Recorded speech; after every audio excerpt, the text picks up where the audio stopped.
దైవజనుడు అలా చెప్పినందుకు ఆశ అతని మీద కోపమించి రౌద్రము చూపి అతని బందీ గృహంలో ఇస్తాడు. ఇప్పుడు సమాజంలో ఇది ఎక్కువ జరుగుతుంది.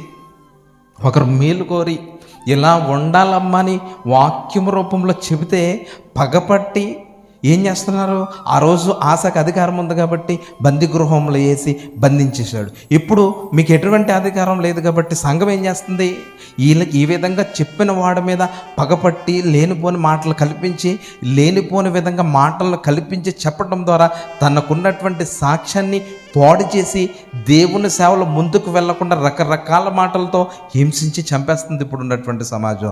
ఆ రోజు ఆ సమాజం అధికారం ఉంది కాబట్టి ఈ దీర్ఘదర్శిని బందీ గృహంలో బంధించేసింది.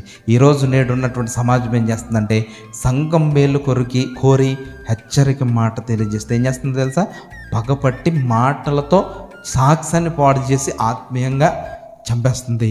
ఆ తర్వాత ఏం జరిగింది, ఆశ చేసిన కార్యములన్నింటి గురించి యోధ ఇశ్రాయేలు రాజుల గ్రంథమందు వ్రాయబడి ఉంది.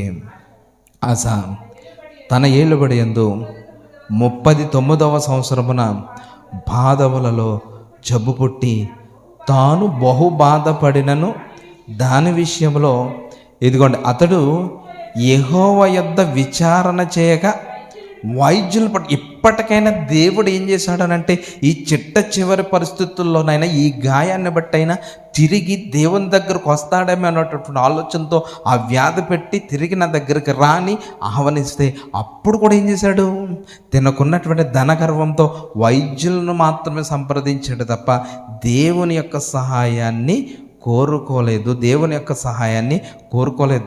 118వ కీర్తన 8వ వచనంలో ఏం చెప్తాడు, మనుషులను నమ్ముకుంటా కంటే యెహోవాను ఆశ్రయించడం మేలు. ఇక్కడ వైద్యులను ఆశ్రయించాడు తప్ప దేవుణ్ణి ఆశ్రయించలేదు.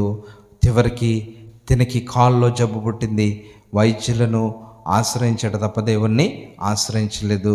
ఏమైన తర్వాత ఆశ తన పితరులతో కూడా నిద్రించి తన ఏలుబడి యందు 41వ సంవత్సరమున చనిపోయాడు.